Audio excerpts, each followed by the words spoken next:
சிவகார்த்திகேயனோட அமரன் படத்தோட வெற்றிக்கு அப்புறம் அதே மாதிரி ஒரு பிளாக் பஸ்டர் ஹிட்டை கொடுப்பாரு அப்படின்ற மாதிரி நினைச்சிட்டு இருந்தாங்க. மதராசி ஒரு ஆவரேஜான ஒரு வெற்றி தான் பார்த்து. பராசக்தியும் வந்து ஓரளவுக்கு ஒரு கலவையான விமர்சனம் தான் வந்துட்டு இருந்துச்சு. சிவகார்த்திகேயன் ஏன் அந்த அமரன் ஃபார்மட்டை ஃபாலோ பண்ணாம போறாரோ, இல்லாட்டி அவரை ஃபாலோ பண்ண வைக்காம நிறைய தடைகள் வருதோ அப்படின்ற மாதிரி சோஷியல் மீடியாவில் இல்லைங்க, தடைகளுக்கு இதுக்கு சம்மந்தமே கிடையாது.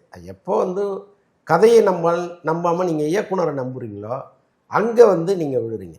இப்போ ஏஆர் முருகதாஸ் மிகப்பெரிய இயக்குனர், விஜய்க்கு துப்பாக்கி மாதிரி படங்களை கொடுத்தவர், இது சூர்யாவுக்கு கஜினி மாதிரி படங்களை கொடுத்தவர். ஸோ அவர் தப்பு பண்ண மாட்டாருன்னு நம்பி போகிறார். அங்கே கதையை வந்து அவர் 2ஆம் பட்சமாக வைக்கிறார், டைரக்டரை தான் முதல்ல வைக்கிறார். ஸோ அது ஒரு தோல்வியாக மாறுது அவருக்கு. அதே மாதிரி இங்கே சுதா கொங்கரா இறுதி சுற்று மாதிரி படம் கொடுத்தவங்க, சூரரை போட்டு மாதிரி ஒரு படம் கொடுத்தவங்க தப்பு பண்ண மாட்டாங்கன்னு நம்பி போகிறாங்க, அங்கே போயிடுது. பட்டு கதையை நம்பி போகும்போது ஜெயிச்சிடுறாரு. ஸோ அதுதான் இதில் இருக்கிற, எப்போவுமே கதை தான் ஹீரோ, டைரக்டருங்கிறவங்க அப்புறம் தானே.